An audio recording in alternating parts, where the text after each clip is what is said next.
Coming up on today's show, it might feel like winter outside today, but we're talking to a celebrity historian about Lewis and Clark's first winter here in North Dakota, so stick around. Good morning and welcome back to North Dakota Today. On this day, 221 years ago, Lewis and Clark departed from their camp in North Dakota after experiencing one of our winters.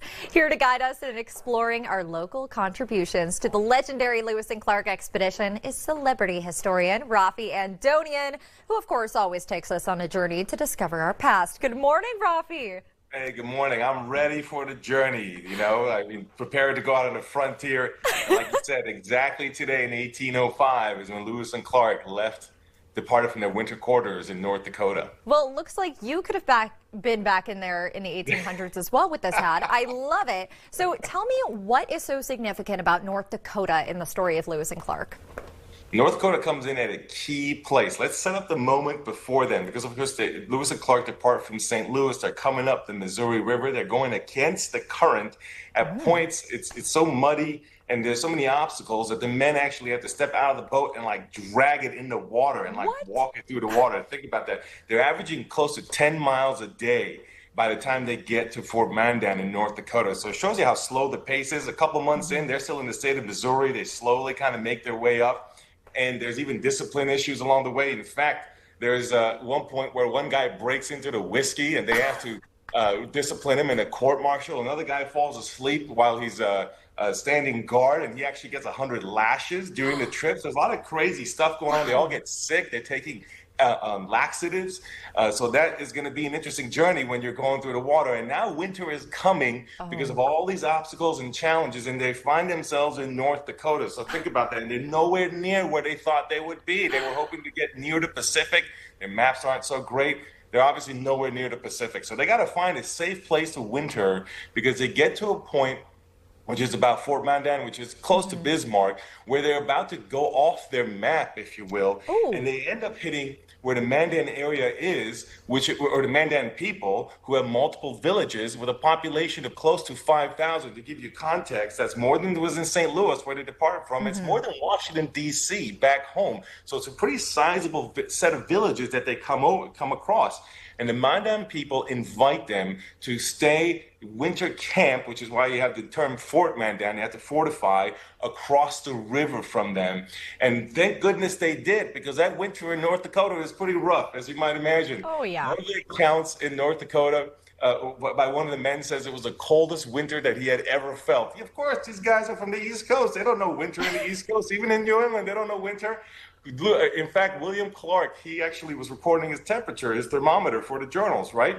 And at one point records minus 45 degrees on his thermometer. So, yeah, and that was the only time. He had minus 45, minus 38, minus 40. There's kind of a whole set of them around there. Yeah. And how do they survive that winter? It's thanks to the kindness of the Mandan in North Dakota, because multiple times the Mandan cross the river and provide and trade food or even warm clothing from buffalo hide in exchange for blacksmith work from one of the guys that was on the crew. They end up making friends over the course of the winter.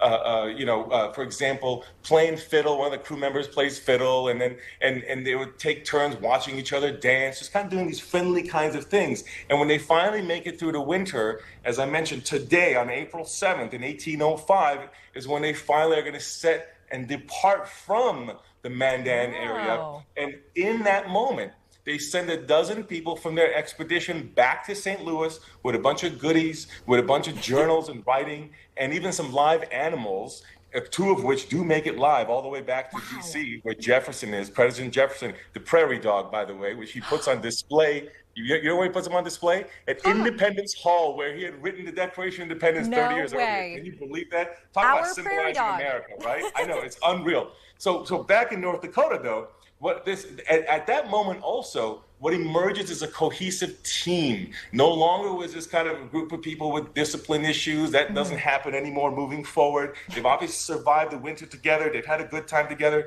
Lewis writes in his journal that this is one of the happiest moments of his life. It was right there in North Dakota, in Fort Mandan. Now, we can't finish the story of North Dakota without, of course, talking about Sacagawea, who they pick up in North Dakota as well. Obviously very important. Now, how do they meet her? She was having a problem with childbirth, and Lewis works up this rattlesnake potion that he gives her to try to make it through. They think it worked. We're not exactly sure.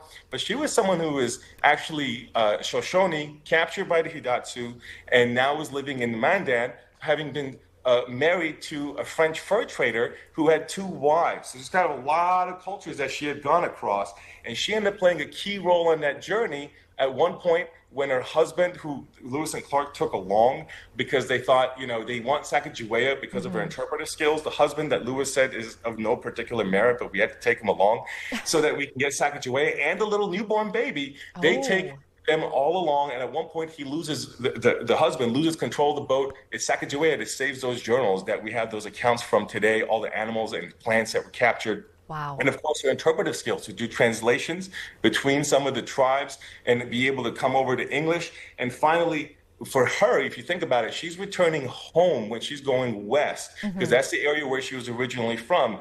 And that's a very important point in the journey, because at one point they get lost, and she's the one that's going to give them hope. And most importantly, when they reach the Shoshone tribe, her brother happens to be the chief of the Shoshone. And as a result, that's who gives them the horses that they need to cross the Rocky Mountains. So without Sacagawea from North Dakota, you don't have the success of this journey, because there are critical points along the way. And a lot of folks, including myself, still have some of those Sacagawea gold coins in rotation. Yes.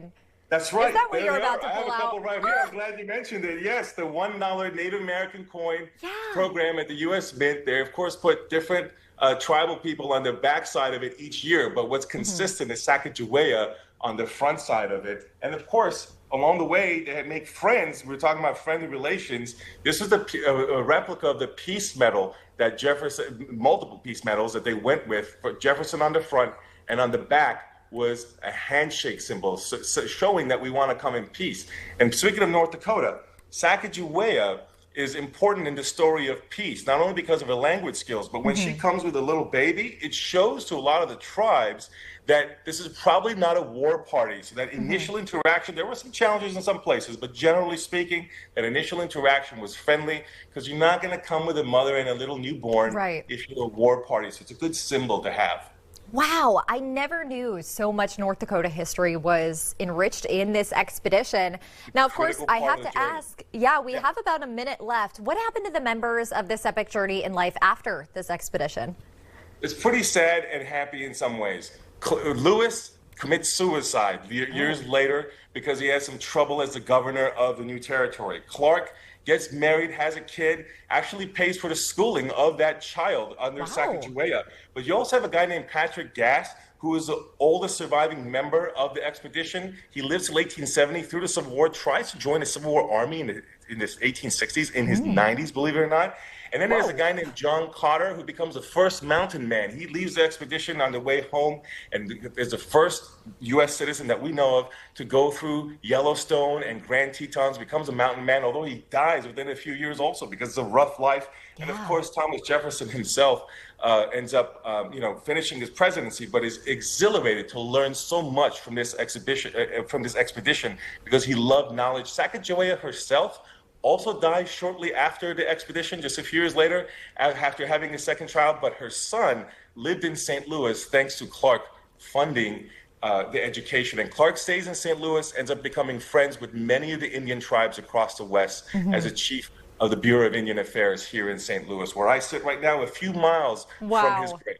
So this story really comes full circle. Thank you so much for taking the time to tell it this morning. Thank you all. Key North Dakota contribution, major moment of American history. Yes, sir. Well, thank you again, Raffi.